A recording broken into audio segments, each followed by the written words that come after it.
Good. Good morning and wanakam. Oh, sorry. So, thank you for coming. And we also extend our gratitude to our YouTube viewers who have joined us virtually. Before we begin, there are few important announcements we hope to have your ears. We request our delegates and dignitaries and the respective participants to keep their devices on silent mode. A gentle reminder that a feedback form has been shared with the enclosed conference kit. We hope by the end of the conference to receive a feedback from you, as this will help us to grow and excel further. We also bring to your notice, in case of any contingency, these are the following things that you must keep in mind. The fire exit is on your left. The assembly point is in the lobby. Please do keep in mind, avoid using lift in case of emergency. Thank you. The books that are displayed on the registration desks are only for your references. Please get in touch with the members of the C3S and the C3S team to procure a copy. C3S extend a heartfelt welcome to our dignitaries, distinguished participants, and YouTube viewers for their support, as without that, we won't be here as we are here. The title for today's one-day international conference is The Conundrum of the Island, Sri Lanka, Present Crisis, Geopolitical Challenges, and Way Ahead. The present moorings of Sri Lanka have influenced us to take this opportunity to coalesce this international conference. The conference has extended a platform which has convinced the distinguished mind to come together and analyze the different aspects of the crisis so far, which has remained unexplored. We extend our gratitude toward our chief patron, Director General Commodore R.S. Vasan, and our distinguished members for their support and guidance. Now, we'll begin with our proceedings for the inaugural session. Thank you. Now, I would request Mr. Balasubramanian C., a senior research officer with C3S, to come to the stage and deliver a welcome address. Sir, the floor is yours.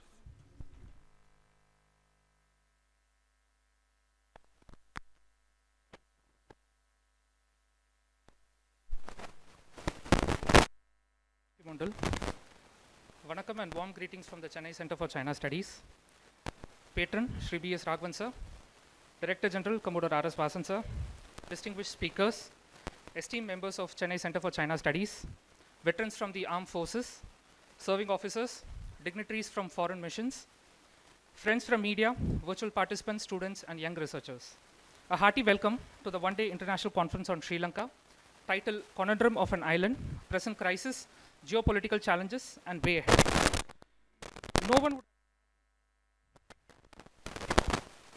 No one would have imagined that a bright and promising country like Sri Lanka would be in shackles in 2022. The future of the island country seemed quite bright. Little did the world know that a crisis was brewing and spreading space in the Sri Lankan socio-economic politics. When Sri Lanka emerged from the 26-year-long civil war in 2009, its post-war GDP growth was reasonably high at 8 to 9% per annum till 2012. But today, Sri Lanka is a country of 22 million people, is under the grip of an unprecedented economic turmoil, the worst in 7 decades, leaving millions struggling to buy food, medicine, fuel, and other essentials. So what exactly happened? Here is all you need to know about the crisis from a galaxy of speakers today. Our today's conference gets into the hows and whys behind the turmoil and what led to the situation. Why it is important? Because Sri Lanka is not only important in India's neighborhood first policy, but also it remains a key component in India's maritime policy. Once again, we extend a warm welcome to all, and let me now closing by wishing you a delightful and stimulating conference. Wish you all an enriching experience. Thank you.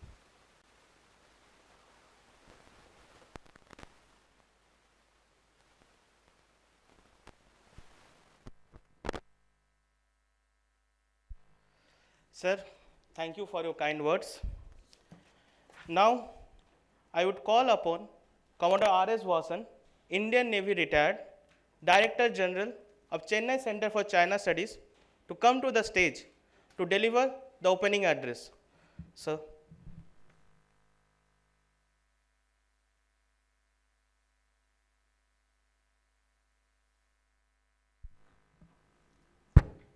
Thank you, Mandal. A very good morning to all the distinguished participants today.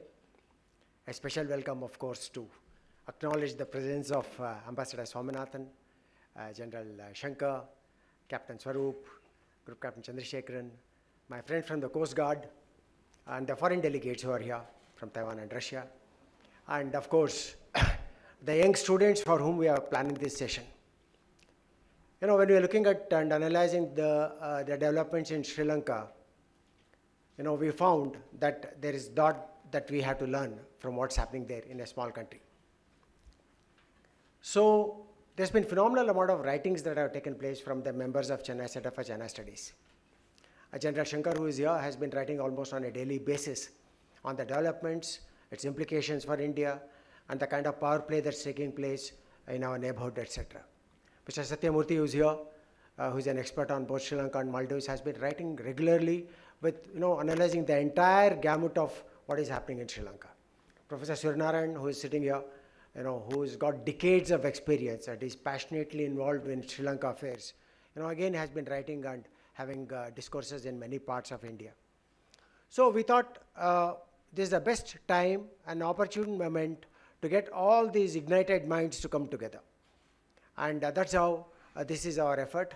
I'm also very happy that this is almost the very first event that we are doing on our own after COVID. We also did some programs with the Madras Management Association in physical mode, also with the 3CS. We are the C3S, and there's a 3CS in Delhi.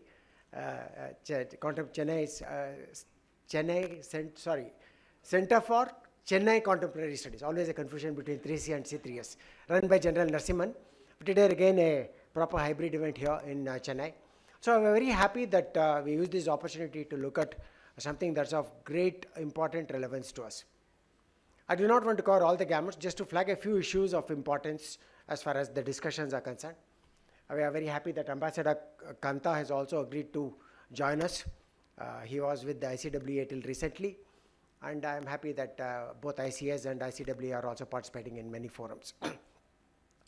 As far as Sri Lanka is concerned, there have been many questions. You know, everyone tries to look at the developments there and see whether there are lessons for other South Asian countries and developing economies of the world. So which is where we need to analyze as to what were the sequences that took place in bringing Sri Lanka to what it is today. You know, everyone kept on telling you that, you know, they got a better happiness index and they're better off than you, Bangladesh is better off than you. So all these things were thrown at you only to be proven wrong with the subsequent developments that have taken place in the neighborhood. So, you know, it's important for us, particularly in think tanks and for other researchers, to be conscious of the information overload that takes place in such discourses. So to separate the chaff from the grain or the grain from the chaff is what becomes a Herculean task. It is the forums such as this that will contribute to better understanding of the dynamics of power play in the Indian Ocean region. We use these terms very commonly: power play, power dynamics, you know, or the tear-shaped island which is half the size of Tamil Nadu with population of 22 million. You know, all these figures are important to understand what is happening. At least there's a consensus today to say that a large portion of what is happening here is due to the progressive policies which were not progressive. No, whether it was related to fertilizers, whether it's due to organic farming, whether it's due to the freebies, which is also a culture with the AAP. I don't mind taking names here. We are a think tank, so we are not fighting shy of taking names. So the freebie culture which was there is something which took the country down, in addition to the fact that the leadership, you know, which was cozying up to China in a big way, was led up the trap. It's obvious, the figures are there. So the China tries to defend today and says, our loan extent is only 10%. The point here is, what are the terms on which these loans were extended for development? Were they predatory in nature? These are the questions that we looked at in the past, that we would like to take stock today and see whether these were the facts, because it's facts and figures that are important, not opinions. So from that point of view, we are here today to look at how Sri Lanka has got into the situation that it has. What are the factors that led to this kind of a situation? We are trying to look at and examine the conundrums which are there. Also, more importantly, how does it affect our policies? Since 2014, we have always been saying that it is neighborhood first. Not just the maritime neighborhood, but also the Bhutan, Nepal, whoever is there next to us. We said it's important for us to cultivate them and help them through the process of Sagar, security and growth for all in the region. So what are the challenges? So what are the new impediments that have come out? Even today, it was India that rushed to the aid. It's not just during tsunami or in the JVP like Satyamurthy brought out in his article 3 days ago. It's not at that time, but continuously we've always been helping out our neighbors. Whether it's a water crisis in Maldives, whether it's a post-tsunami restructuring in Sri Lanka, whether it's the JVP insurgency that took place, or the LTT, which finally was defeated in 2009. India has always been there. Even now we extended a line of credit of something like $4 billion. And we are the first to send food, fuel, and other medicine, most importantly, to our neighborhood. But yet, there are still serious challenges in managing our neighborhood. And this is not just because of what Sri Lanka is doing, but it's because of the strategic importance of Sri Lanka in the southern tip of Indian Ocean region, which is where Hambantota is. We'll also be discussing it both in our papers as well as in the panel discussion on the importance of Hambantota to a loss-making harbor. We have an expert here, Captain Bangara, who will perhaps intervene and tell us about what's happening in Hambantota. The point is that it is, of course, a loss-making, adventure by China, but obviously they are conscious of it, but they wanted a strategic outpost at a cost. So they won't even look at the loss. They look at it as some kind of a lease money that's being paid on a regular basis to be there where it matters. So which is what has unfolded in the last 1 week of the intricacies that were involved in the arrival of the ship WMY5. So that is there, and this opened up a lot of issues, and enough notices have been given, and our External Affairs Minister also has his view about how it's affecting us, and many of the political leaders have had this. So this is a forum for us to look at all these issues in terms of its economic weakness today, what are the prognosis, and more importantly, at least, after all the inputs are received in the papers, in the panel discussion, we would definitely like to look at the way ahead options for both India and Sri Lanka, because that's what is important. It's pointless only looking at the problems. We'd like to see what kind of solutions can be offered to the policy maker, what policy options are perhaps available, and that's what we are here to discuss. So that's in nutshell the whole synthesis of what we would like to do in this entire day's proceedings, and we look forward to your inputs, and particularly encourage the student community to be proactive, and they must also ensure that they raise a lot of questions. So don't think this is some silly question. So don't be conscious of the type of questions that you may pose. Please pose these questions, and in all the discussions and all the papers, the priority will be given to the students for raising questions first. That's our task. So the youngsters who have a lot of wisdom, who need not be educated anymore, are requested to take second seat and allow the youngsters to come in the front, and all of them. Of course, you can definitely intervene, and so some of the ground rules on with each panel will also be made available to you. I would like to thank all the resource persons who have accepted to be here to share their knowledge, and also Ambassador Kantha, who will also be speaking in this session, for making it a point to be with us, and Ambassador Swaminathan, who is also, I believe, running away to Bangalore today, but he made it a point to come here. So we are encouraged with the kind of response and support that we've been getting in our initiatives, and thank you so much, and look forward to an intense session that will have some deliverables for all of us. Thank you. Jai Hind.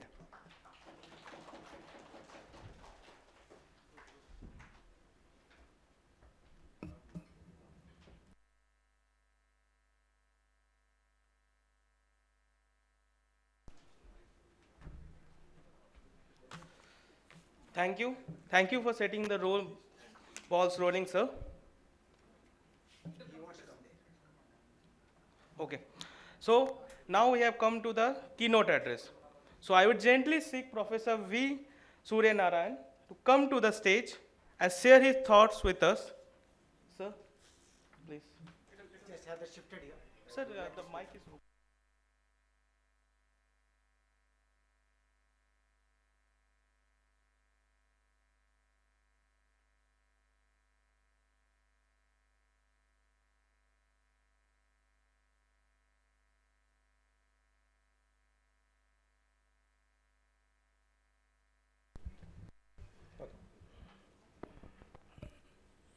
Generally, I prefer to speak from the podium. But because of the knee pain, signs of my indifferent health and advancing age, I prefer to sit and speak to you. Forgive me for that. May I first of all wish all of you a very, very happy Janmashtami. And may God Krishna shower on you his choicest blessings so that you lead a happy, prosperous, and healthy life.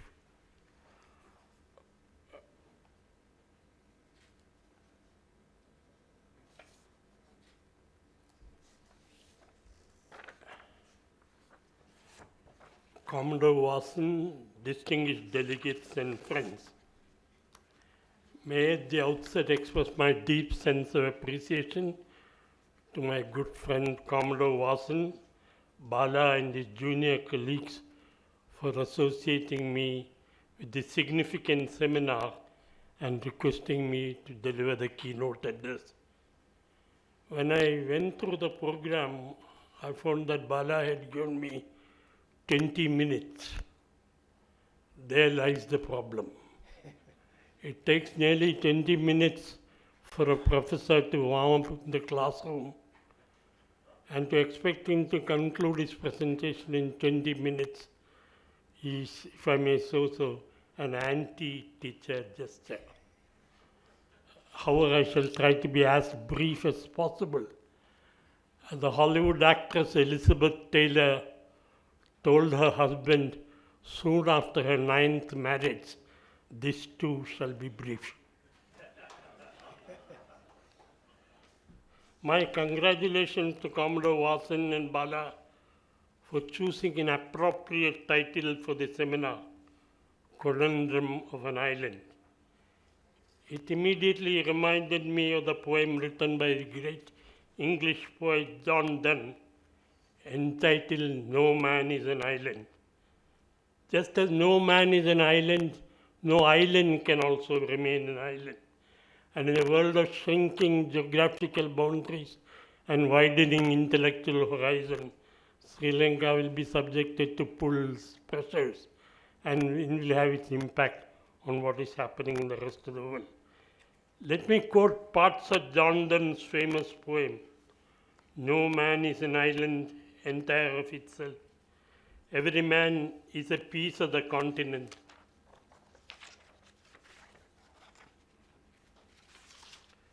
A part of the main. Any man's death diminishes me because I am involved in mankind and therefore never sent to know for when the bell tolls, it tolls for thee." Our region, South Asia, is a very unique region. Have you put the map, South Asia? There. If you look at the map, what strikes you is the preeminent position of India, which bestrides the region almost like a colossus. The World Development Report a few years ago pointed out that India has 78% of the area, 73% of the population, and 77% of the gross domestic product. What is more, we are at the very center, and all other countries are bordering on India. The other countries do not share anything in common, except perhaps their fears and misgivings about India. The crux of their foreign policy is to have good equations with India. In other words, India is the axis around which South Asia revolves.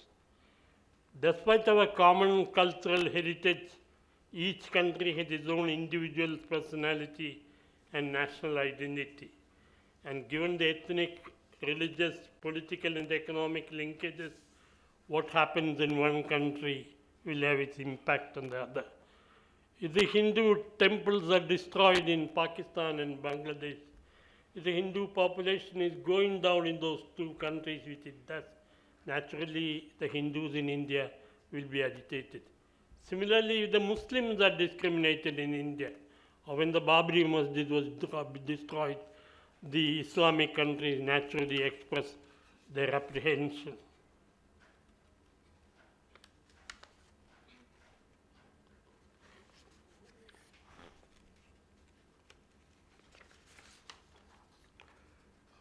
Now, we have to, in other words, what I'm trying to point out is that in South Asia, it's not the relation between European Union and India, two distant countries. What happens in one country will have its impact on the other. And we will have to evolve a neighborhood policy which takes into consideration this reality. In fact, the ideal neighborhood policy was explained by Prime Minister Manmohan Singh a few years ago while inaugurating the road from our side of Kashmir to Pakistani-occupied Kashmir, when he said, I cannot do anything about the borders, but I can try to make the borders irrelevant. In the classroom situation, I am fond of narrating a story of how to explain our neighborhood policy, how it should be. It's a story about the Adivasis in Madhya Pradesh, where the Christian missionaries went and started a school to teach the children the 3 R's, reading, writing, and arithmetic. Lot of kids joined the school. Then they wanted to celebrate the first anniversary. A sports event was organized. All the boys were asked to assemble. On your mark, get set and go. All the children ran. There was a strong boy who was running far ahead of the others. Everybody cheered him. But midway he stopped. Principal of the school and nun went to him and told him, you're running so fast, you would have lifted the trophy, but midway you stopped. Why did you lose? The boy said, in our community, that victory is the greatest victory where we all win together. This concept of winning together should be the motto of our neighborhood policy. I do not know how many of you have heard of Muhammad Wali Khan. Any student, have you heard his name? You must have heard his father's name, Khan Abdul Kafar Khan, whom we affectionately called as Frontier Gandhi. Wali Khan remained in Pakistan after independence, though many from Northwest Frontier came to India. And once a journalist asked him, are you a Pakistani, are you a Muslim, or are you a Pathan? Are you a Pakistani, are you a Muslim, or are you a Pathan? Wali Khan replied, all the three combined in one. The journalist will not leave him. You must mention what is your first identity, what is your second identity, what is your third identity. So Wali Khan said, I'm Pakistani for the last 35 years. I'm Muslim for 1800 years, and I'm Pathan for the last 5,000 years. All of us have multiple identities. When I was an undergraduate student in an affiliated college in Bombay University, my teacher used to tell me, you're an Indian first, you're an Indian second, you're an Indian last. We never disagreed with our teachers then. Now I encourage my students to disagree with me, because if we disagree, it will be a painful affair for the students. But as I grew older and started thinking about it, what my teacher said was not correct. I have several identities. My mother tongue is Tamil, therefore I am a Tamil. I was born and brought up in Kerala, so I have a Kerala identity. I had my undergraduate, postgraduate, and started my teaching career in Bombay, So I have an Amchemanus identity. I'm an Indian, I'm a teacher, I'm a South Asian, and I'm a universal human being. I have several identities. The distinguished political scientist Louis Hall, in the early 1970s, surveyed about 113 countries existing at the time of the world and found only 13, 9% of them have no problem of integration. The only country in our region which doesn't have the problem of integration is which country? Is Maldives. But Maldives is a downright reactionary country. It's not a model to be followed because according to the Maldivian constitution, only a Sunni Muslim can be a citizen of that country. All the other countries have different ethnic groups, and the problem of integrating them is an important one. Now, I'll give you two illustrations from South Asia, from our region, where one is a success story, the other is a story of failure. The success story relates to Tamil Nadu and the failure relates to Sri Lanka. As you all know, there was a Dravidian movement in Tamil Nadu along with the Indian national movement. And the Dravidian movement believed in carving out a separate state of the Dravidian language speaking people, namely South India. According to Periyar, August 15, 1947 was not a day of deliverance, it was a day of slavery. And they put black flags, including Karunanidhi, Stalin's father, in different parts of the state. But gradually, the DMK, the Dravidian movement realized that despite the limitations of our constitution, despite the limitations of our political system, our constitution does provide an opportunity for regional parties to come to power, foster and promote regional identity. So in 1967, the DMK came to power, and after that, it's either the DMK or AIDMK. The same people who used to burn the national flag and burn the constitution at one point of time have no qualms of conscience in unfurling the national flag on the Independence Day today. In Sri Lanka, it is another story. In the initial years, it was a consensual government. Prime Minister D.S. Senanayake had the support of all the communities. But when in 1956, they started building up the nation on the basis of the language of the majority and the religion of the majority people, the parting of the ways between Tamils and the Sinhalese began. And gradually, militancy crept into the scene. And as we all know, by the Elam War, started 3 Elam Wars, the 4th Elam War led to destruction of that thing. So in one case, you have a stage of progressing from consensual, consociational, competitive, conflictual, conflagrational relationship, whereas the Indian situation, despite the limitation that we have, the regional parties have also a national identity.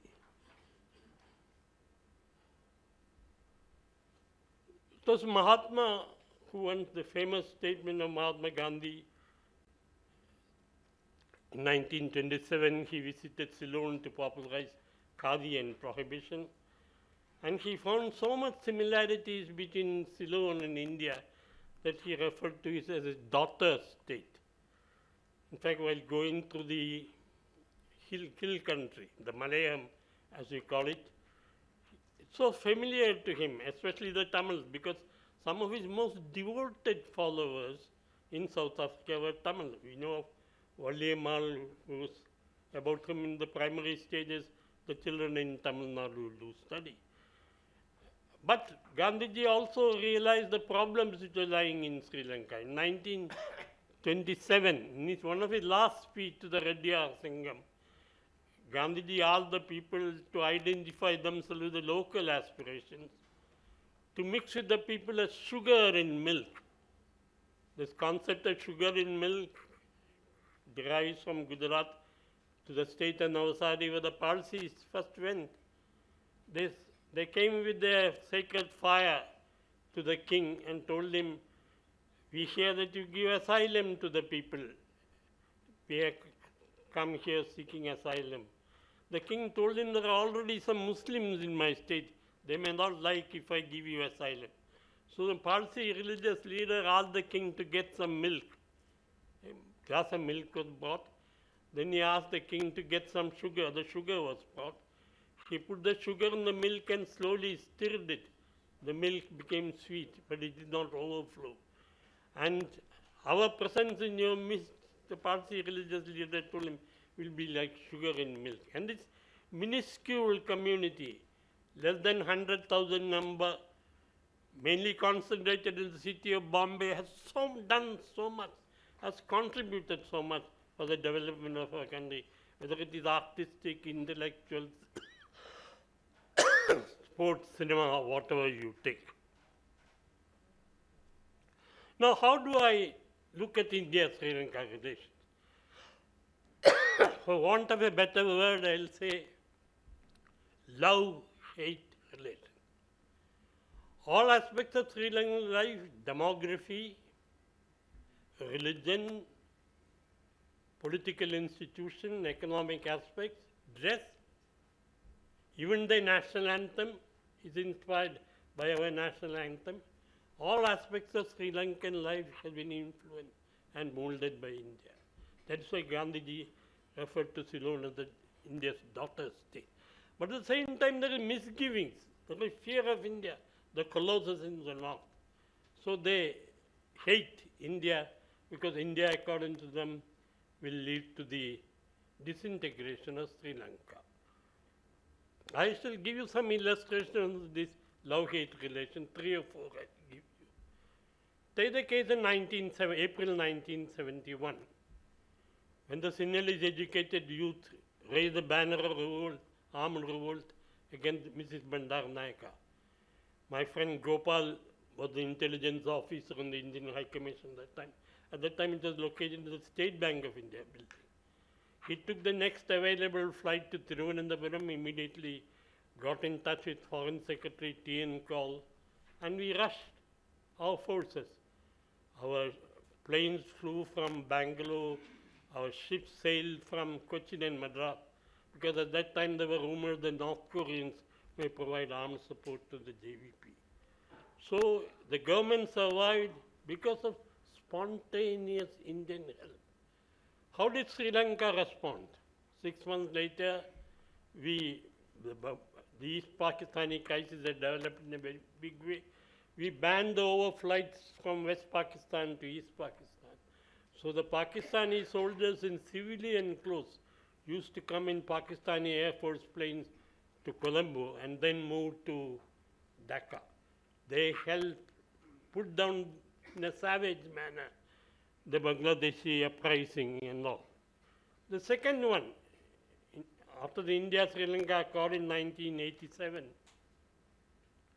when on the invitation of President Jayawardene, the IPK was inducted. The IPK looked after, within quotes, the Tamil guerrillas in the north and the east, so the Sri Lankan army could withdraw and tackle the problem of the JVP in the south. In fact, those periods is known, called by the Sinhalese as Bhishana Samaya, the days of terror.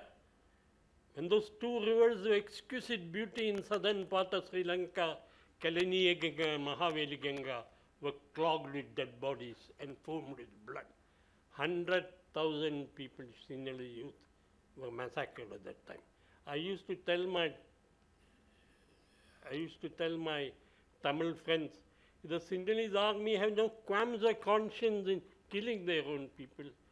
Why should they worry about the Tamils? Third one, December 2004, when tsunami struck Sri Lanka. Commodore Vasan was at that time in the Coast Guard, and we extended spontaneous help to the Sri Lanka. But the Sri Lankans interpreted it in another way. They said if they can come in 24 hours, if they want to annex us, they can also do that thing. In fourth dilemma, I'll touch upon another one. What had been India's policy? Kantha will be coming at 10:10, so he got another 5 minutes. He's joining us from Delhi. One more point and then I shall finish. You have 5 more minutes, sir, no problem. what had been India's policy towards the neighbors? One basic policy was we should not allow the ethnic problem and the minority problem to be solved militarily. In May 1987, the Sri Lanka enacted a law by which dead bodies could be disposed of without inquest. Shankar Bajpai, who was at that time Additional Secretary in the Ministry of External Affairs, called Bernard Tilakaratne and told him, you enacted a law which even the apartheid regime in South Africa never did it. Bernard Tilakaratne had the temerity to ask Bajpai, he said, New Delhi is speaking or Tamil Nadu is speaking through New Delhi? Then Bajpai told him it is India's reason. When the July Holocaust took place, Indira Gandhi did not ask for the permission of Jayawardene. She rang him up and said, tomorrow Narasimha Rao is coming to study the situation. In 1987, when the Operation Vadamarachi took place, and the LTT guerrillas were running away from the scene, we dropped food, which led to finally the signing of the accord.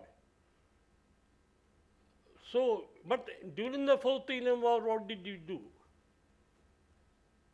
The Sri Lankan armed forces knew that if they had to succeed in their effort, there should be no repercussions in Tamil Nadu. So they consolidated the whole from Talaimanar to the outer islands in Jaffna. And on the Indian side, Commodore Vasan was looking after, so the refugees did not come to India. So if you look at the statistics of the flow of refugees in India, the Fourth Elam War period shows a rapid decline.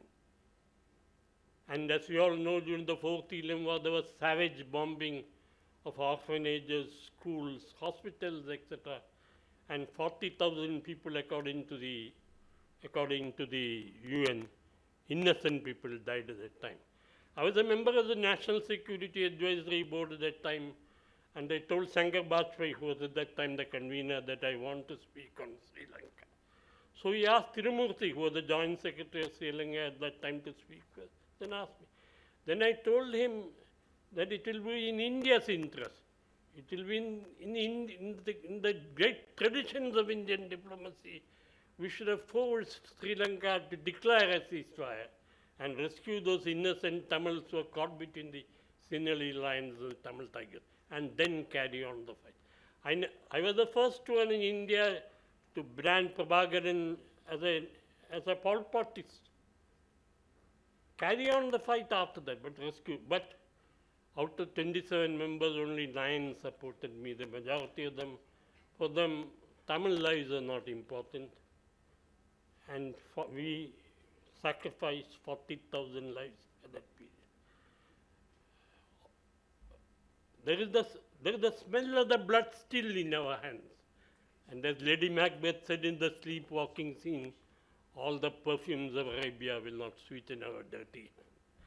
Now, this policy of not allowing minority problem, ethnic problem to be solved by military means should still be the basis of our. I shall come to the. I think I've taken a lot of time. This is the problem when you ask an academic to deliver the keynote address. I will end my presentation by one of my favorite quotes from Jawaharlal Nehru's autobiography. This is what Nehru writes.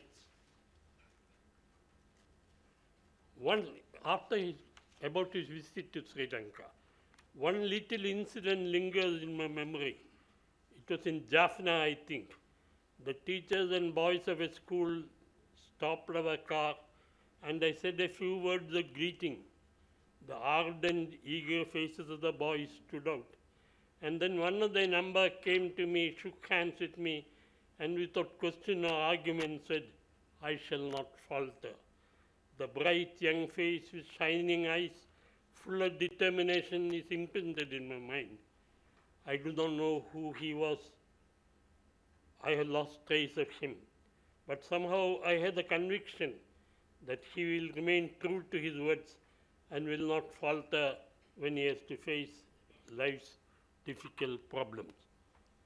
We in India, especially in Tamil Nadu, have a responsibility to see that this young boy, and as he grows older, his son and grandson, they do not become once again the cannon fodder in the senseless conflict between the Sinhalese lions and the Tamil tigers. On the contrary, he is provided with opportunities so that he could blossom into another Ananda Kumaraswamy. Thank you.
Sir, thank Sir, thank you for such a enlightening speech with such extensive illustrations. Now, Ambassador Kantha has joined us virtually.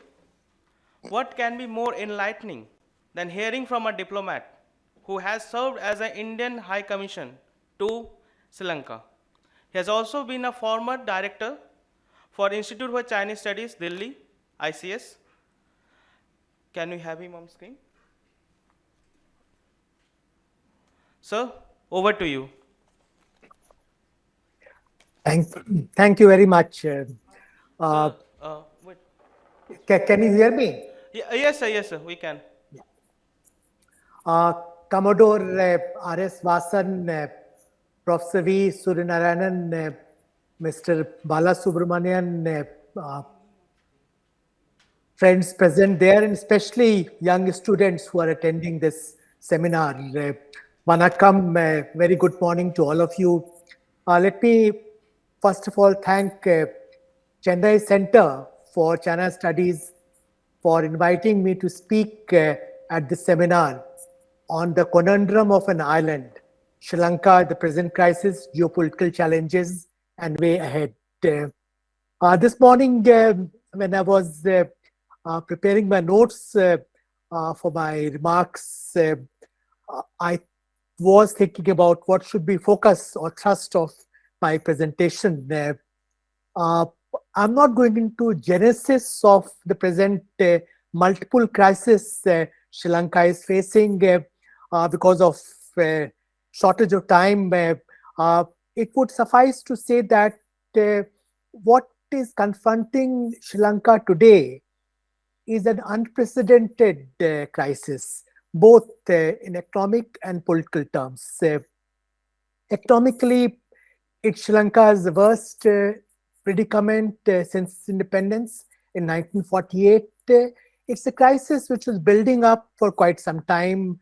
It's a combination of structural problems and legacy issues, impact of a series of developments, including Easter Sunday bombing of 2019, the COVID pandemic since early 2020, and now the Ukrainian crisis, and some very serious mismanagement of economy, nepotism, and corruption.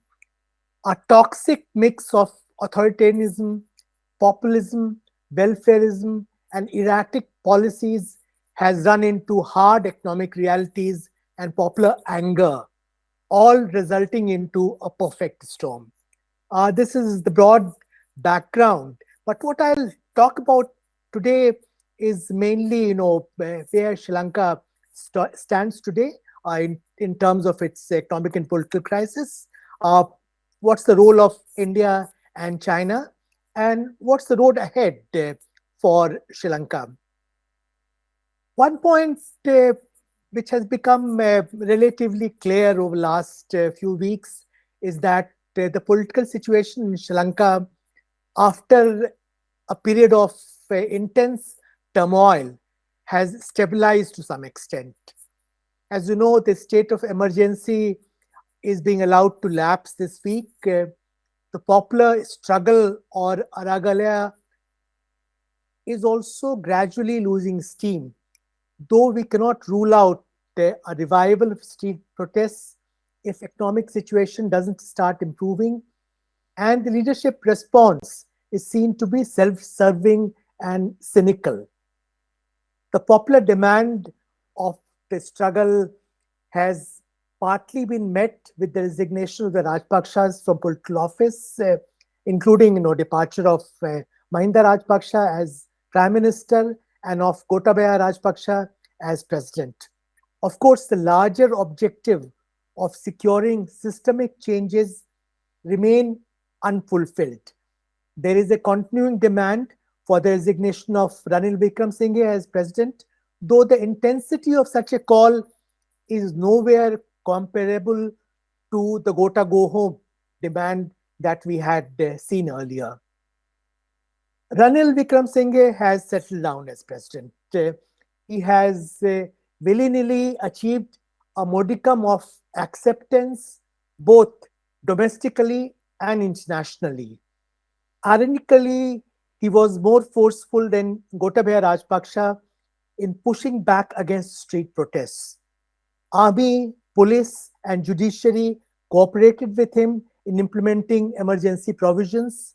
There was also this factor of fatigue with a chaotic situation that had set in, and there was frankly no alternative to Ranil readily available when he took over as Prime Minister and subsequently as President of Sri Lanka. Within Parliament, SLPP under Mahinda Rajpaksha has a majority, and they are backing Ranil, who is incidentally the sole member of Parliament of his party, UNP, in Parliament. The Rajpaksha family has lost its Simla Buddhist constituency, at least for the time being. In any case, it had very limited support among the minority Tamils, Muslims, and Christians as it pursued a majoritarian agenda. In the post-Civil War period, the Rajpakshas failed to address legitimate concerns of minorities that Prof. Suryanarayan referred to earlier. However, until quite recently, Mahinda Rajpaksha in particular enjoyed a solid base of 40 to 45% support among the Sinhalese. That support base has now evaporated. Still, Mahinda has maintained his influence with some deft backseat driving. Is down but not out. The circumstances of Ranil Wickremesinghe's elevation, first as Prime Minister and then as President, as also his critical dependence on SLPP and some other political parties, has undermined his political legitimacy. He is still not trusted at the popular level. He needs to move quickly towards a broad-based all-party government which will have greater legitimacy and authority. Domestically, though, Ranil Wickremesinghe has a window opportunity. His primary focus presently is on dealing with the economic emergency and working out an arrangement with the IMF. He is in no particular hurry to go for major systemic changes like abolition of the executive presidency. More modest changes are contemplated through 22nd Amendment to the Sri Lanka's Constitution, restoring provisions of the 19th Amendment, which curbed some of the presidential powers. If such an amendment is enacted and implemented, it would be a step forward, though falling well short of the popular demand for systemic changes, including the abolition of the executive presidency. Sri Lanka must also address the legitimate grievances of its minority communities and move away from the majoritarian agenda. A silver lining in the present crisis is that all communities have come together, but it's far from certain that this conjunction of popular anger cutting across the ethnic and religious divide will result into changes which safeguard the interests of all communities, equal stakeholders in the Sri Lankan polity.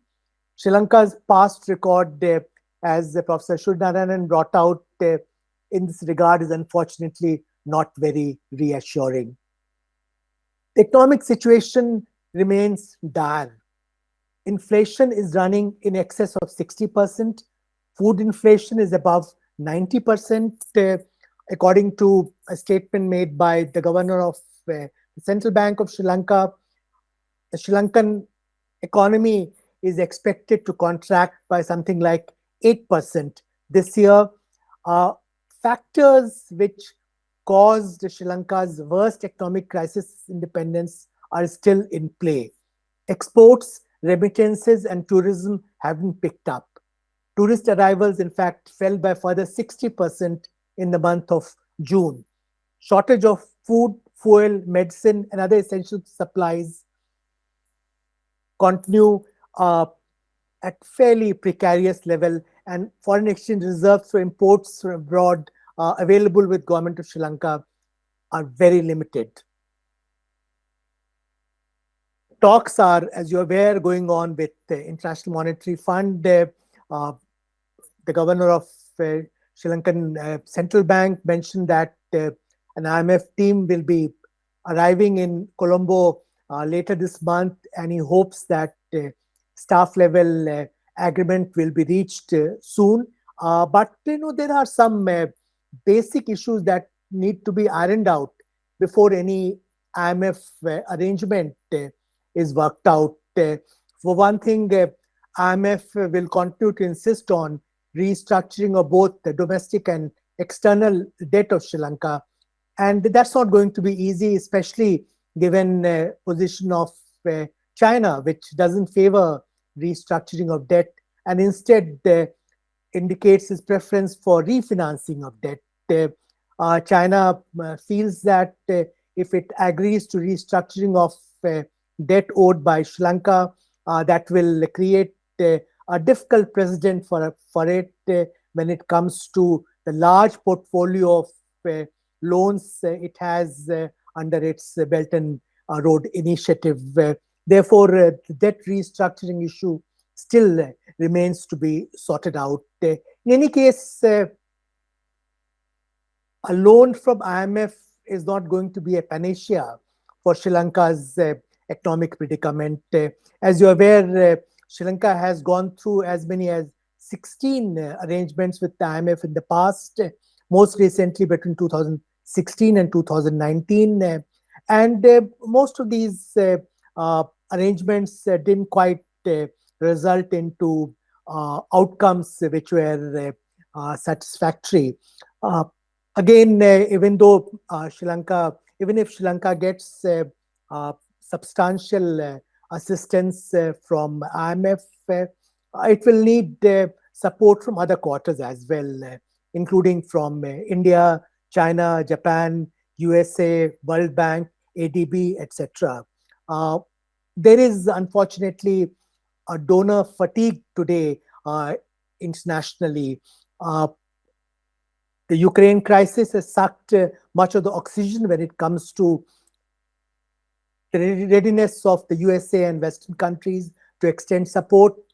And as IMF and World Bank have brought out recently, more than 40 countries are suffering from serious debt stress. And therefore, Sri Lanka's predicament, though somewhat extreme, is not unique.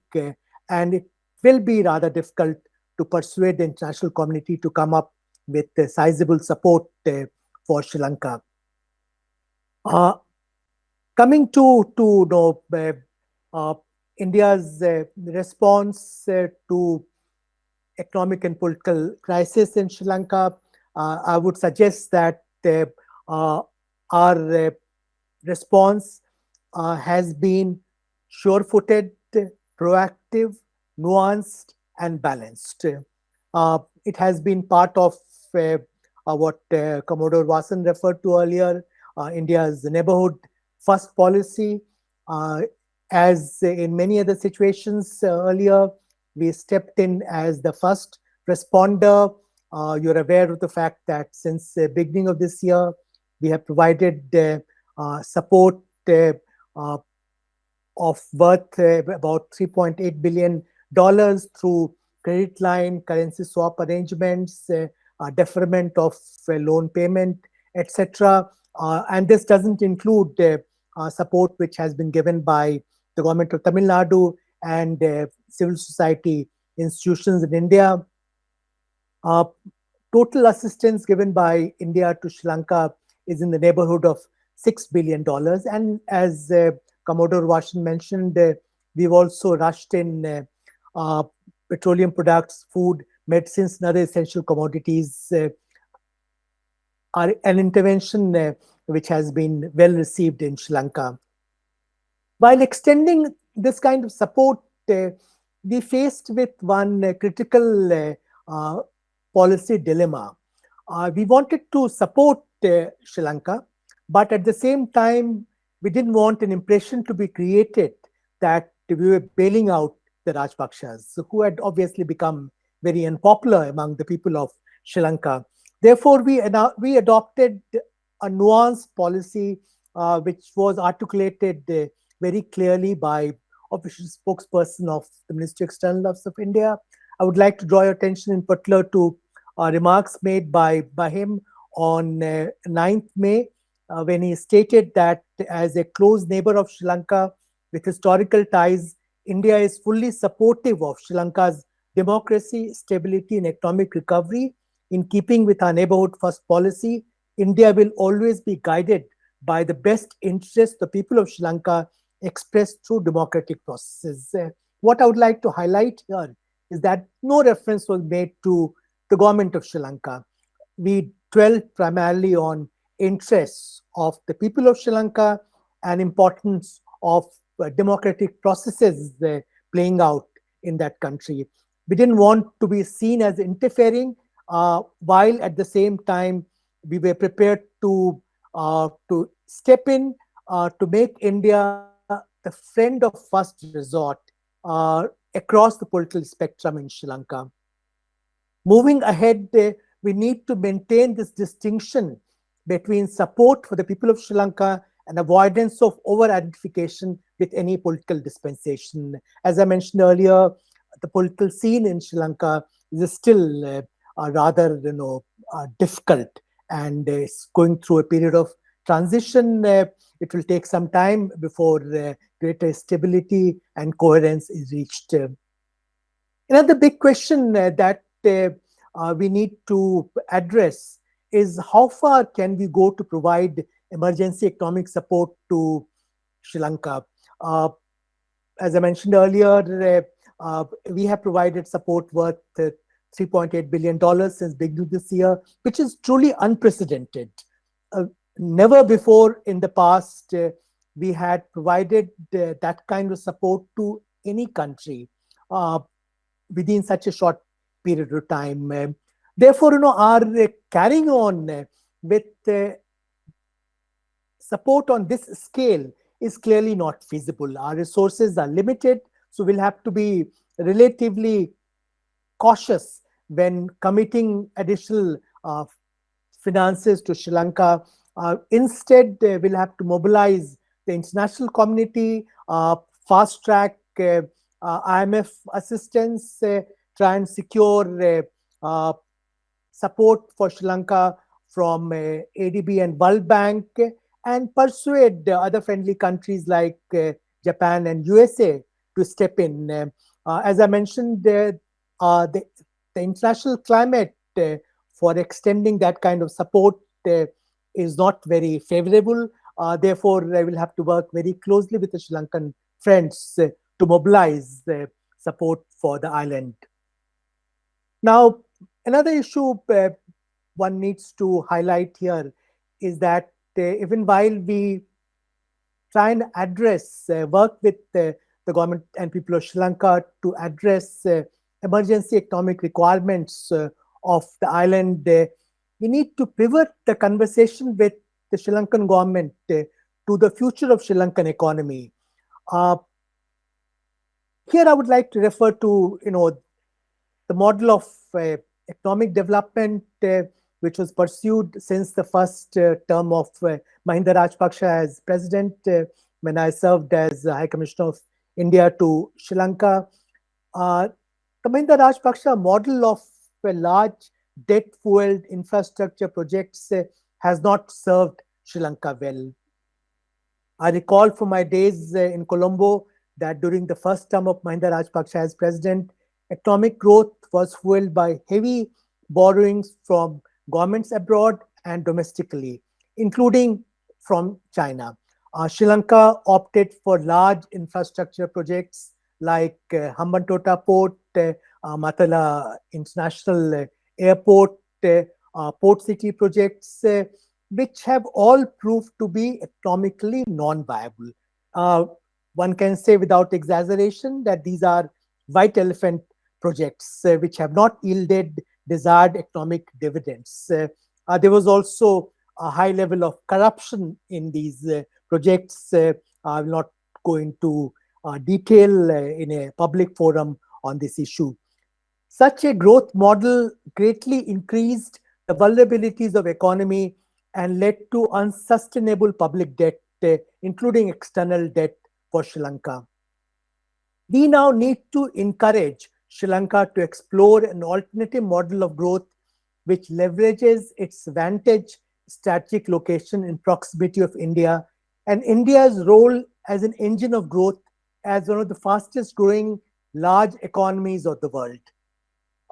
We have to encourage greater linkages between economies of India and Sri Lanka. These synergies are very natural, but they remain undertapped. We need to move ahead with connectivity projects, including power grid connectivity between India and Sri Lanka. If something like that had happened earlier, Sri Lanka wouldn't have faced kind of major power shortages it has been experiencing in recent months. Likewise, as situation stabilizes, we need to push through key projects at Trincomalee, Sampur, Manar. We need to encourage private sector investment from Sri Lanka, which will provide buoyancy to Sri Lankan economy without unduly burdening the exchequer of Sri Lanka, which they can ill afford to do at this point of time. Let me turn to another aspect which is very critical from point of view of both India and Sri Lanka. This is the role of China and Sri Lanka.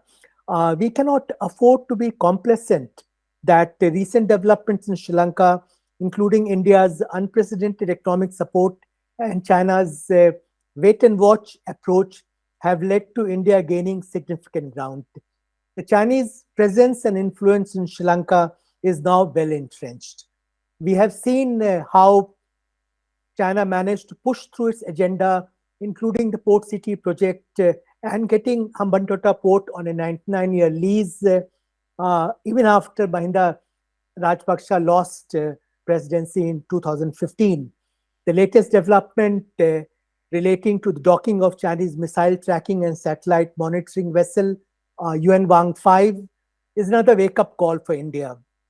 As you're aware, this vessel is operated by the Strategic Support Force of the PLA, and it's clearly a surveillance vessel of the Chinese Navy. Yet, the government of Sri Lanka has allowed the vessel to dock at Hambantota Port, disregarding India's concerns, even though, as you're aware, India had gone out of its way to extend extraordinary support to Sri Lanka in recent months. The visit is not a routine visit. In fact, it's first visit of such a surveillance vessel to Sri Lanka since 2014.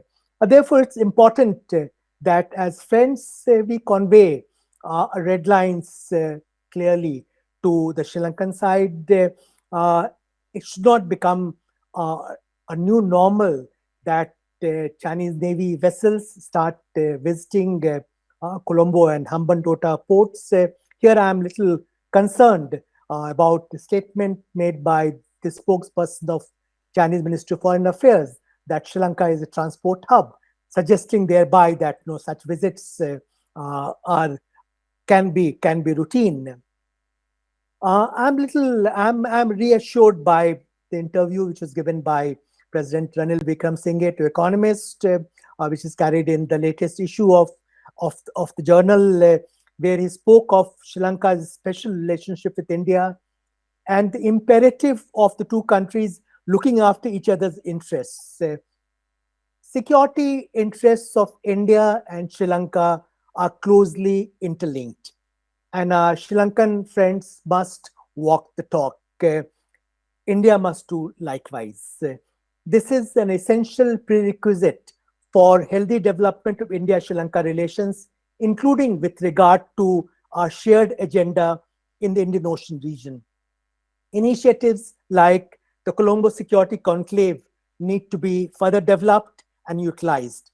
The gifting of the Dornier aircraft by India on 15th August and the ongoing training of a large number of Sri Lankan defense personnel at military training establishments in India illustrate the close defense and security partnership we have between the two countries. It's important to project that it's also important to project that contrary to perceptions some quarters, India's support to Sri Lanka goes well beyond the imperative of countering China.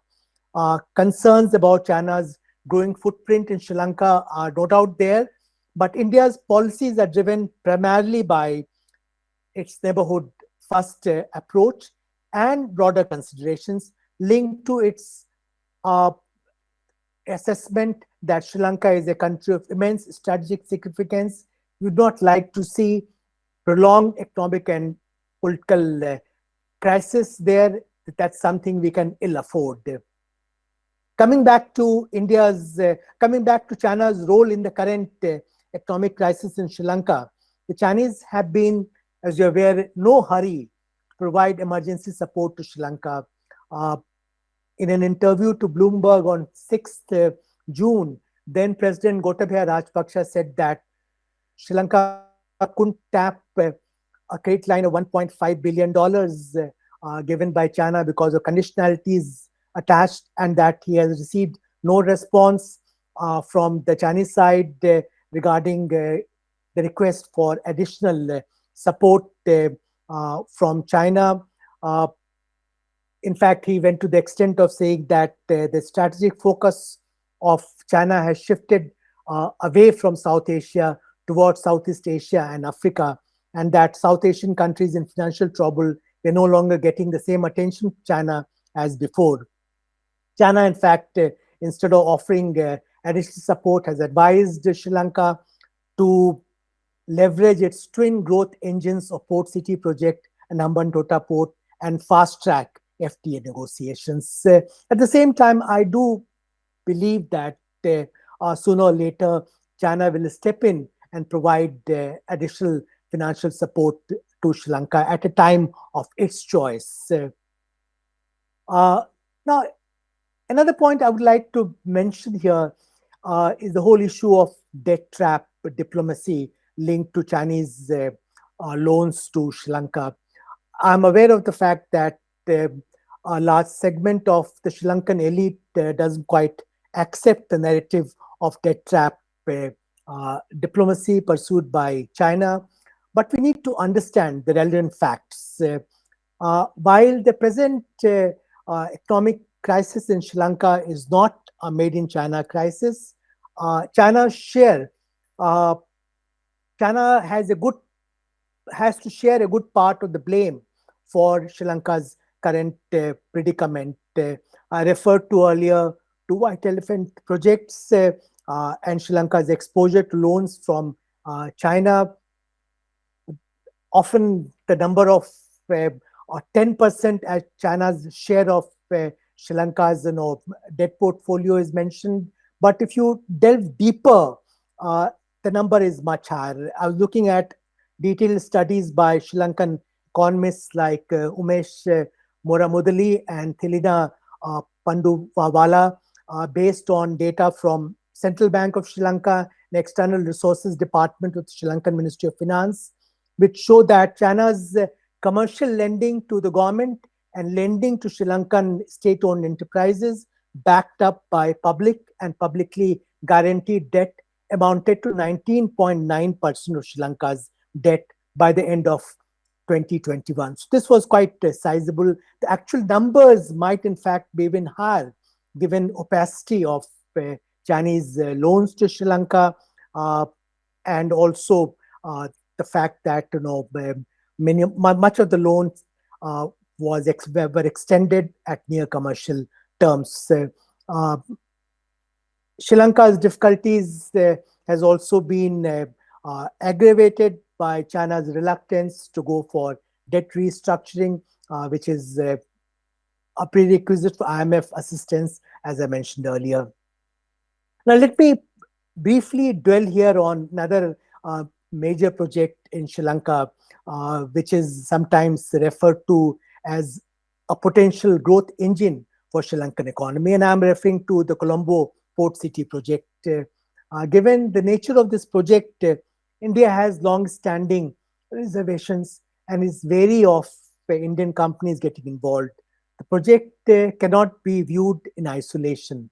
It is part of a larger pattern of China's inroads across a plethora of sectors in the island nation, with Chinese entities acquiring strategic assets in some areas. You're aware of what happened to Hambantota Port. In case of Colombo Port City, too, the China Harbour Engineering Company is providing funding, but 43% of the reclaimed land has been handed over to Chinese entity on a 99-year lease. Within Sri Lanka also, there are strong reservations about long-term tax holidays given for the project, as also its negative environmental impact. The kind of concession agreement that has been signed doesn't get much revenue for the government of Sri Lanka, and there are valid concerns about the project becoming haven for money laundering. It has a gestation period of at least 25 years, and I don't see the project becoming economically profitable for Sri Lanka, though Chinese entities have acquired a strategic asset on a long-term lease, as they did in the case of Hambantota Port. Looking ahead, India must remain closely engaged in Sri Lanka without getting directly involved in domestic politics of the country in any mediatory role. We must avoid playing favorites when it comes to domestic politics of Sri Lanka. We must let democratic processes play out. Sri Lanka has to find solutions to its political and economic problems within its own constitutional and democratic processes. India should continue to provide emergency assistance to Sri Lanka, but as I mentioned earlier, we have limitations in this regard. So therefore, increasingly, the international community will have to step in to provide assistance to Sri Lanka. As the economic situation stabilizes, we should move ahead with Indian projects in Sri Lanka, particularly those involving private sector investment. These projects will generate economic activities without putting undue burden on Sri Lankan government exchequer. It's also important, as I mentioned earlier, to fast track connectivity projects, including linking of electricity grids. Sri Lanka can benefit from Indian growth story. And looking ahead, I think the future of Sri Lankan economy will benefit from closer interlinkages between economies of India and Sri Lanka, and using India as a growth engine for its own growth story. Sri Lanka will have a long and painful period of transition to get over its economic and political crisis.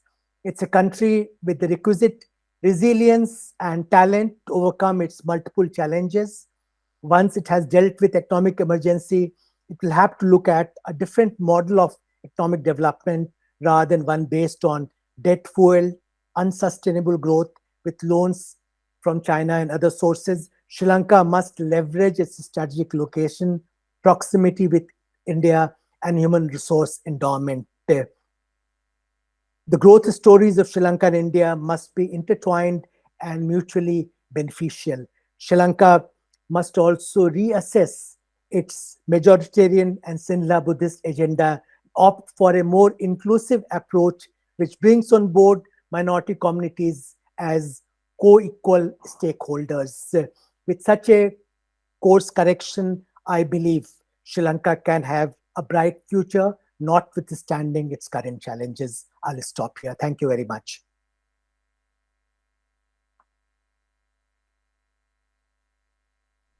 Thank you, sir, for an elaborate message and setting the stage for the conference. Now, we have reached toward the end of the inaugural session. So, it's time to extend our vote of thanks. So, I would request my colleague, Ms. Shweta, to extend formally the vote of thanks. She is a research officer at C3S. Ms. Shweta.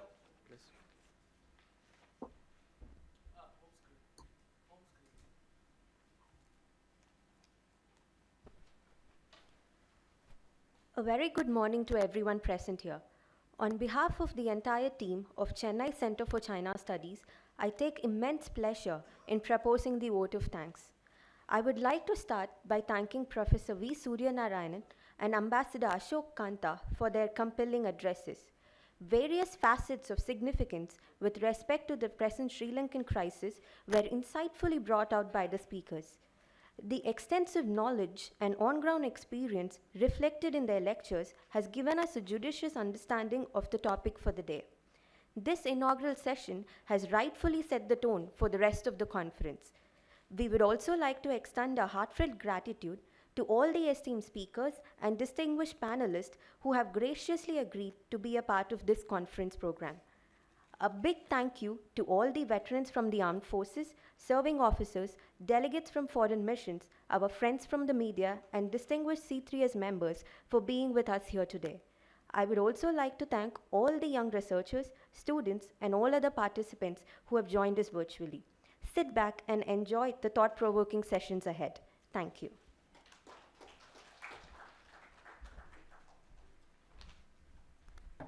Thank you, Ms. Shweta. Now we'll continue with the same momentum after the high tea. The tea is being served in the adjoining hall. Please join us there. We'll reassemble around 1100 hours. Thank you.